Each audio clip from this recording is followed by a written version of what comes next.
Hello, I'm Christopher David, and I'm a doctoral student of clinical psychology at California Southern University. In a couple of years, I will begin my dissertation, and I've chosen to take that opportunity to advance the funds of knowledge of depression studies, for which I believe is the most intriguing phenomenon of the human psyche. No other science, most of which don't even recognize consciousness in their domains, can address it like psychology does, because it is at the moment only identifiable by subjective experience, mostly described by those who are suffering from it. Objectively, however, there exists no diagnostic test for depression. There is no known blood test, biomarker, or brain scan for which we can demonstrate when an individual is suffering from depression or not. Nevertheless, research is continuing in this way, and we may see scientific realms coming together to achieve this in coming years. For this reason, I am unable to share with you the exact nature of my research because I am seeking to be on the cutting edge for when my time comes. For now, I am laying out the groundwork for my studies, so in this presentation, I would like to take you through three crucial elements for understanding where our progress and society has led us at present, namely the diagnostic criteria, assessment strategies, and evidence-based treatment interventions for this disorder. So, as for diagnosing one with depression, as I mentioned, this is almost wholly the individual's account of their own being, essentially having any 5 of the 9 criteria during the same 2-week period, causing stress socially, occupationally, or in some other life-important realm, and are not attributed to another psychological disorder, a medical condition, or due to substance use.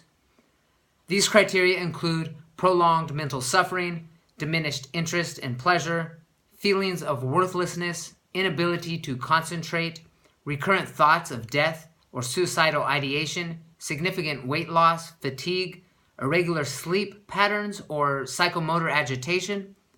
Now, often therapists assess a client based strictly on the description of the individual.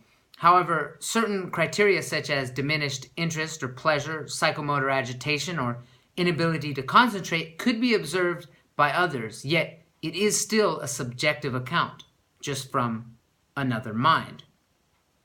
Physical conditions such as heart disease, obesity, or terminal illness are often comorbid with depression. Intuitively, professionals might regard depression as a natural consequence of these conditions. However, recent evidence sheds light on the biological mechanisms involved, demonstrating a complex interrelationship between the depression, the physical immune system, and inflammation. After all, inflammation is an immune response mediated by multiple complex and only partly understood systems in the body, including various brain functions, and therefore affected by and affecting mental state.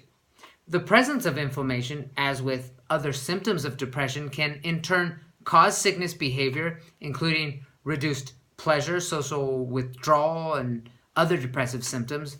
To be honest, we do not know whether depression causes inflammation or vice versa. But this is clearly a promising area for future research, one that I might even find myself involved in. So for the current medical treatments available for depression, the most popular, certainly in the US, include a wide range of drugs. In the 50s, the introduction of tricyclic antidepressants saw the beginning of this trend towards treating mental illness with pharmaceutical products, but their severe side effects have made them considerably less popular in recent times. The growing skepticism of long-term outcomes from psychopharmacological intervention may very well lead to a more open-minded approach to holistic treatment.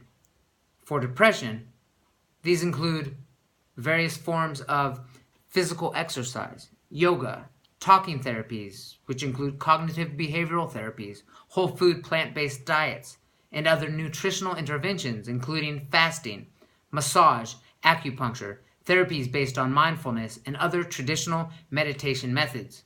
as well as a variety of other systems which seek to tackle root cause of any mental condition in a systematic way, rather than through the application of a quick fix of pharmaceuticals.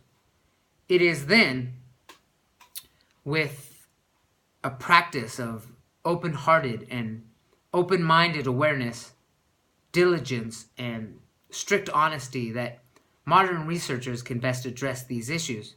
Objective, measurable scientific evidence for or against any proposed treatments must be produced whenever and wherever it is possible.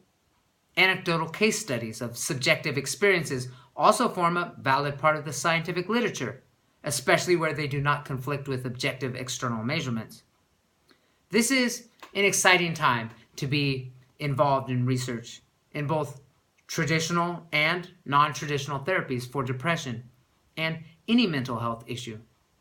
Future research should not be limited to that which offers enormous profits for large corporations. Indeed, many of the effective treatments for depression, as earlier mentioned, are very inexpensive or even free. It is my honor to advance this field for the good of humanity, and I look forward to it with intense anticipation and high prospects. I want to thank you for listening to me, and I assure you, you'll hear more from me in the future.